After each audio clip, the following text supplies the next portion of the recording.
Halo teman-teman, apa kabar? Alhamdulillah saya baik di sini dan semoga teman-teman di sana juga baik semuanya ya. Teman-teman, di video kali ini saya mau berbicara tentang piramida keuangan. Teman-teman ada yang tahu nggak apa itu piramida keuangan atau piramida finansial? Jadi teman-teman, untuk memudahkan kita menentukan yang mana yang prioritas, yang mana yang bukan dalam sebuah manajemen keuangan, kita memerlukan yang namanya piramida keuangan.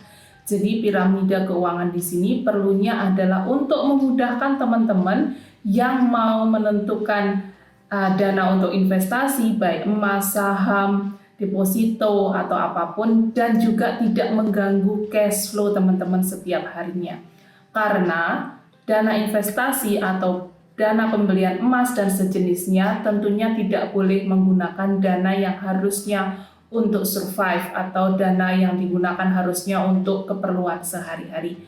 Jadi piramida keuangan di sini sangat diperlukan untuk memudahkan teman-teman semua dalam mencapai financial goal, financial freedom, di mana teman-teman bisa membuat financial plan yang sangat tertata, sangat rapi, tahu di mana prioritas-prioritas keuangannya. Nah, di sini saya juga akan membahas yang mana yang harus ditaruh sebagai dasar atau sebagai pilar dalam piramida tersebut dan yang mana yang harus ditaruh di atas sesuai dengan urutan prioritas di dalam keuangan atau di dalam financial plan. Jadi simak terus ya teman-teman video ini, semoga bermanfaat untuk teman-teman, memudahkan teman-teman dalam membuat tata kelola keuangan dan sehingga memudahkan teman-teman juga dalam mencapai goal, mendapatkan investasi atau menaruh nilai investasi yang lebih banyak lagi, baik di investasi emas, investasi saham, ataupun juga investasi lainnya seperti properti dan lain-lain. Jadi inilah piramida keuangan. Jadi teman-teman, untuk memudahkan kita yang mencapai yang namanya financial goal atau financial freedom, diperlukan piramida keuangan dan harus tahu di mana yang menjadi pilar, di mana yang menjadi tumpuan kedua, ketiga, dan puncaknya. Jadi dalam berinvestasi tentunya kita tidak boleh mengabaikan kebutuhan pokok kita. Kita tidak boleh tidak memenuhi kebutuhan pokok kita, tapi cuma fokus di investasi saja. Tentunya tidak seperti itu ya teman-teman.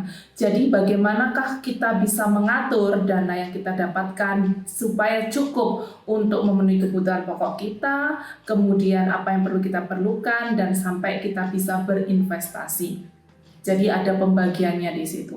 Maka piramida keuangan tentunya yang bagian dasar bagaimana cara kita mengelola cash flow atau kebutuhan sehari-hari kita. Kita bisa membuat perencanaan keuangan mingguan, bulanan, bahkan harian. Kita tahu seberapa yang harus kita keluarkan hariannya, mingguannya, bahkan bulanannya, dan bahkan juga tahunan. Jadi dengan membuat cash flow kita tahu berapa persen untuk belanja konsumsi, berapa persen untuk ini dan itu, bensin dan lain-lain. Cash flow-nya sudah autopilot, udah secure, maka di piramida kedua atau di bagian yang kedua, di tangga yang kedua, ada yang namanya asuransi. Jadi untuk melindungi diri kita, untuk melindungi keuangan kita, diperlukan yang namanya asuransi, terutama asuransi kesehatan. Nah, sekarang pemerintah sudah mempermudah asuransi kesehatan dengan mewajibkan kita membeli BPJS di mana lebih murah, lebih terjangkau. Kenapa? Kenapa harus ada asuransi? Kenapa kita harus memproteksi diri kita dengan asuransi? Salah satu untuk menyelamatkan aset kita supaya kita tidak, ketika kita sakit, kita tidak mengeluarkan uang terlalu banyak dan bisa dibantu oleh asuransi. Ya makanya kita harus punya asuransi. Nah, di sini bayangkan ketika teman-teman sakit, terus teman-teman tidak punya uang, tidak punya asuransi, pasti akan kesusahan. Namun, jika teman-teman punya asuransi dan teman-teman sakit, sudah tidak perlu bingung lagi, kita punya ada cover asuransi yang ketika kita berobat, ketika kita ke rumah sakit, di cover semuanya oleh asuransi. Maka asuransi kesehatan menjadi bagian kedua atau tangga kedua dalam piramida keuangan ini. Tempatkan setelah cash flow atau setelah kebutuhan pokok terpenuhi, maka kebutuhan asuransi ini harus kita penuhi. Yang ketiga adalah yaitu dana darurat, teman-teman. Apa itu dana darurat? Nanti saya akan membuat video lebih detail tentang dana darurat, namun di sini saya akan spill sedikit apa itu dana darurat. Jadi teman-teman, dana darurat itu bukan dana yang kita gunakan atau kita kumpulkan nanti untuk kebutuhan sewaktu-waktu ada orang yang mau hutang ke kita atau untuk ketika kita mau ke rumah sakit. Bukan, daruratnya bukan seperti itu, teman-teman. Itu daruratnya udah beda. Karena kita cash flow udah oke, udah tertata, udah autopilot, kita sudah ada asuransi kesehatan dan tidak perlu bingung kalau mau berobat, maka dana darurat ini sangat diperlukan ketika kita tiba-tiba kehilangan pekerjaan, kehilangan job. Mungkin bagi teman-teman yang punya usaha, usahanya tidak berjalan dengan lancar. Nah, ada perhitungan khusus dalam dana darurat ini, teman-teman. Jadi perhitungannya adalah pengeluaran setiap bulan kali 6 bulan. Kenapa demikian? Karena diharapkan ketika teman-teman sudah kehilangan pekerjaan, tidak punya income, sampai 6 bulan ke depan teman-teman masih bisa survive dengan pengeluaran bulanan yang sekian itu bisa kita cover sampai 6 bulan ke depan. Contoh, misalnya dalam 1 bulan pengeluaran kita sekitar 3 juta, maka paling tidak siapkan 3 juta kali 6 bulan atau 18 juta kita bukukan sebagai dana darurat. Jadi semisal sewaktu-waktu kita kehilangan pekerjaan, kita tiba-tiba di PHK, usaha kita sedang tidak baik-baik saja, atau apapun itu dalam keadaan ekonomi yang sulit, kita masih punya dana darurat yang kita pakai sampai 6 bulan ke depan, sampai kita bisa mendapat job baru atau bisa membuka lapangan kerja yang baru untuk diri kita sendiri. Jadi itulah perlunya dana darurat. Setelah cash flow sudah, asuransi sudah, dana darurat ada, maka yang puncaknya atau nomor 4 yang ada di topnya itu adalah investasi.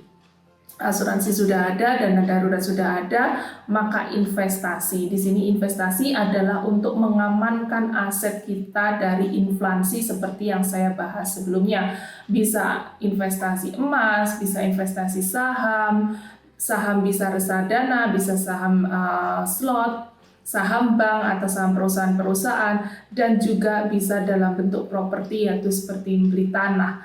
Teman-teman harus ingat ya, kalau rumah, apakah rumah itu investasi? Rumah menjadi perdebatan. Jadi rumah itu adalah investasi yang nilainya menurun, teman-teman. Jadi kalau rumah ya bangunannya itu menurun. Mungkin 5 tahun yang lalu rumah ini masih bagus, masih cantik, tapi seiring berjalannya waktu, bangunannya tuh mulai menurun. Kualitasnya mulai menurun, perlu dibenahi sana-sini. Jadi rumah itu adalah aset yang menurun sama dengan mobil. Tapi kalau nilai jual tanahnya itu yang meningkat.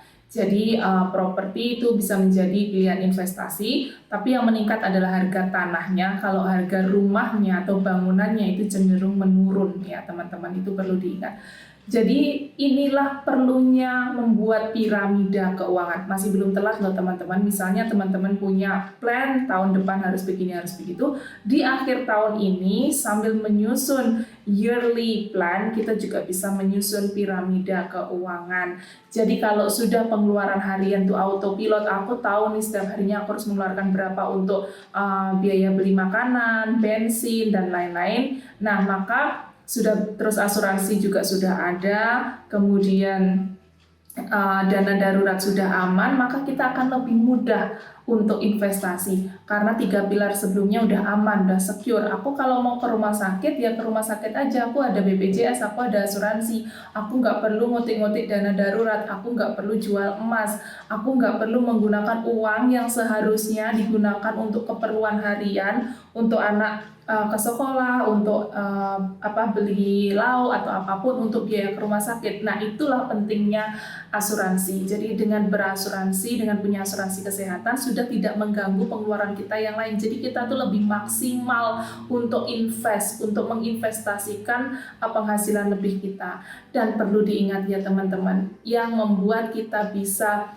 dengan mudah juga berinvestasi atau menyisihkan uang investasi untuk berinvestasi adalah jangan pernah ubah gaya hidup, teman-teman. Jadi misalnya penghasilan kita 3 juta dengan penghasilan kita 13 juta, ya tetap gaya hidupnya harus sama. Kalau dengan penghasilan 3 juta pengeluaran kita 2 juta, dengan penghasilan 12 juta ya usahakan pengeluaran kita tetap 2 juta. Jadi nggak ada yang berubah. gaya hidup tetap sederhana, beli apa yang kita perlukan, mengeluarkan uang dengan sangat bijak, mau beli barang baru kita harus tanya dulu pada diri sendiri, apakah kita benar-benar perlu atau aku cuma pengen aja, apa benar-benar barang ini nanti membawa manfaat atau cuma membawa kebahagiaan sesaat. Itu harus dipikirkan matang-matang supaya setiap sen yang keluar dari dompet kita itu ada manfaatnya, dan kalaupun ada sisanya kita bisa maksimalkan di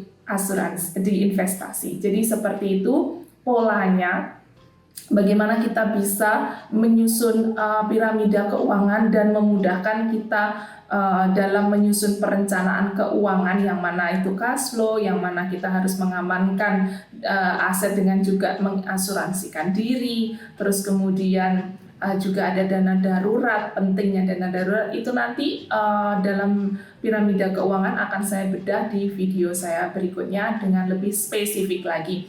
Jadi kali ini saya cuma akan membahas tentang bagaimana kita menggunakan piramida keuangan dalam memudahkan kita menyusun financial plan dan tentunya di goal teratas, yaitu investment atau investasi. Nah, semoga teman-teman video saya ini bermanfaat untuk kalian semua, apalagi yang mau memulai investasi. Ditanya-tanya dulu tuh diri sendiri, autopilot atau belum nih financial cash flow-nya, yang harian, mingguan, bulanan tuh udah secure apa belum? Sudah punya BPJS atau asuransi kesehatan atau belum? Sudah punya dana darurat atau belum? Nah, kalau sudah terjawab semuanya, baru gaskan di investasi ya teman-teman. Semoga kita semua sukses dalam bekerja, dalam menata keuangan, kerja keras, kerja cerdas, dan jangan lupa menabung. Terima kasih teman-teman, bye-bye, sampai jumpa di video saya berikutnya dan semoga bermanfaat untuk teman-teman semuanya. Bye!